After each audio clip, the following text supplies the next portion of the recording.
എല്ലാവർക്കും നമസ്കാരം. ഹാസ്യം ഗോപിനാഥം എന്ന പുസ്തകമാണ് ഞാൻ വായിച്ചുകൊണ്ടിരുന്നത്. ഇപ്പോൾ ഒരു മാസത്തോളമായി എൻ്റെ വായന ഇങ്ങനെ മുടങ്ങി മുടങ്ങി പോവാണ്. ക്ഷമിക്കണം. 2-3 ഷൂട്ട് അതിനിടയിൽ വന്നു. വലിയ കാര്യമായിട്ടുള്ളതൊന്നല്ല കേട്ടോ. എൻ്റെതായ ചില ചെറിയ ചെറിയ കാര്യങ്ങൾ ഷൂട്ട് ചെയ്തു. പിന്നെ ഒരു ഭാഗ്യത്തിന് ഒരു ചെറിയൊരു മൂവിയിൽ ഒരു കുഞ്ഞു സീൻ അഭിനയിക്കാനുള്ള ഭാഗ്യം ഉണ്ടായി. അത് നിലമ്പൂരടുത്ത് വെച്ചിട്ടായിരുന്നു, വാണിയമ്പലം എന്ന സ്ഥലത്തായിരുന്നു. അപ്പം അങ്ങോട്ട് പോയി. പിന്നെ അതിനിടയിൽ നമ്മുടെ പ്രശസ്ത ചിത്രകാരൻ, പ്രസിദ്ധനായ ചിത്രഗുരു എന്നറിയപ്പെടുന്ന രാജാ രവിവർമ്മയുടെ ജന്മദിനം ഉണ്ടായിരുന്നു. അതിന് ഞാനൊന്ന് കൊട്ടാരം വരെ പോയി. അപ്പോൾ 2 ദിവസം അവിടെയൊക്കെ നിന്നു. അങ്ങനെ ഒരു കുറച്ച് യാത്രകൾ ഇടയിൽ സംഭവിച്ചു. അതുപോലെ എൻ്റെ ഫ്രണ്ടിൻ്റെ മകൻ്റെ കല്യാണമായിരുന്നു, വിവാഹമായിരുന്നു, ഗുരുവായൂർ വെച്ചിട്ടായിരുന്നു. അപ്പോൾ 2 ദിവസം ഞങ്ങൾ ഫ്രണ്ട്സ് എല്ലാവരും കൂടെ അവിടെ ചെന്ന് അതെല്ലാം നല്ല രസമായിട്ട് ആഘോഷിച്ചു. ഇതെല്ലാം കൂടെ ചേർത്തിട്ട് കുറച്ച് വൈകിപ്പോയി. ഇപ്പോൾ കഥ വായിക്കാൻ ആരംഭിക്കുകയാണ്. കേൾക്കുവാനായി നിങ്ങൾ ഓരോരുത്തരും കാതോർക്കും എന്ന പ്രതീക്ഷയിൽ കഥയിലേക്ക്.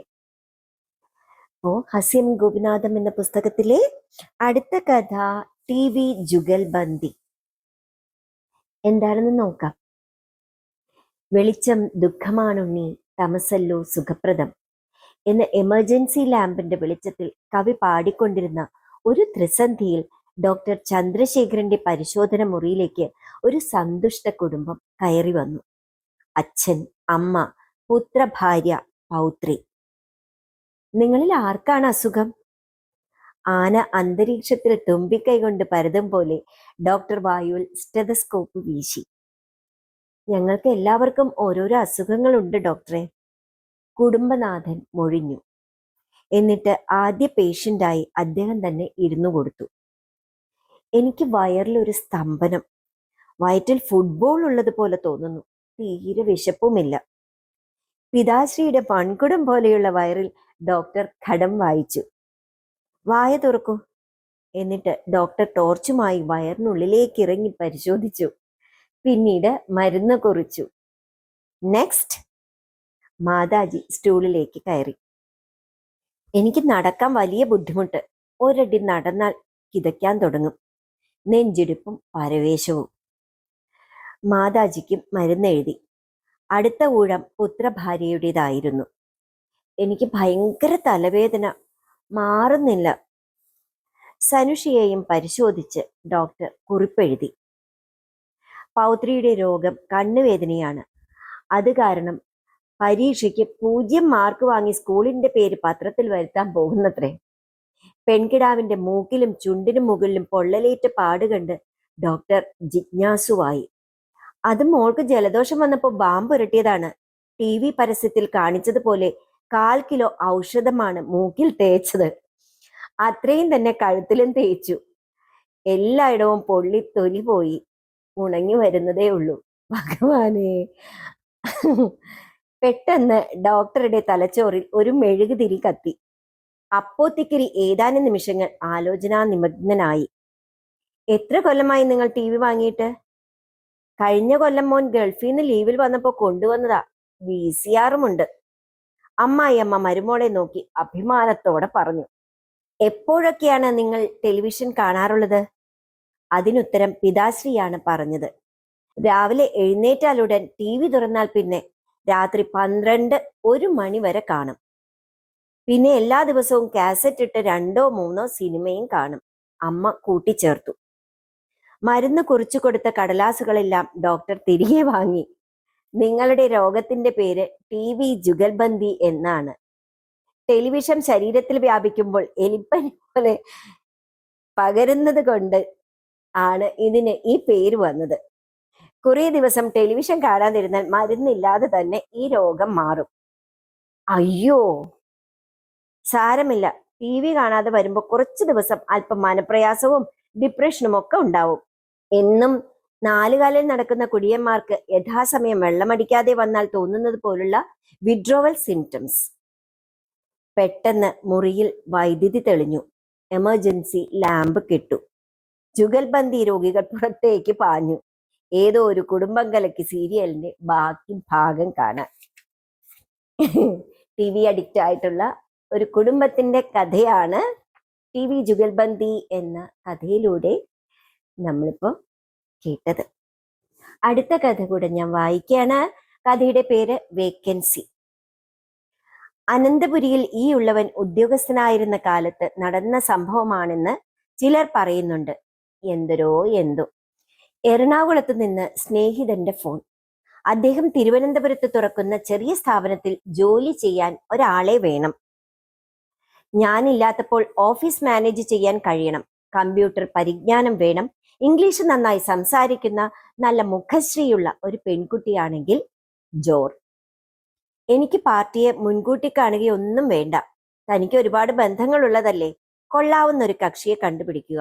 മോശമല്ലാത്ത ശമ്പളം കൊടുക്കാം. ശരി, ഞാൻ നോക്കട്ടെ. ഞാൻ ഫോൺ ഡിസ്കണക്ട് ചെയ്തു. ഭാരതിയമ്മയുടെ മോൾക്ക് ഒരു ജോലി ശരിയാക്കി കൊടുക്കണമെന്ന് കുറേ നാളായി അവർ പറയുന്നു. ആ കുട്ടി കാണാനും നല്ലതാണ്, നല്ല സ്മാർട്ടുമാണ്. ഭാര്യയുടെ നിർദ്ദേശം.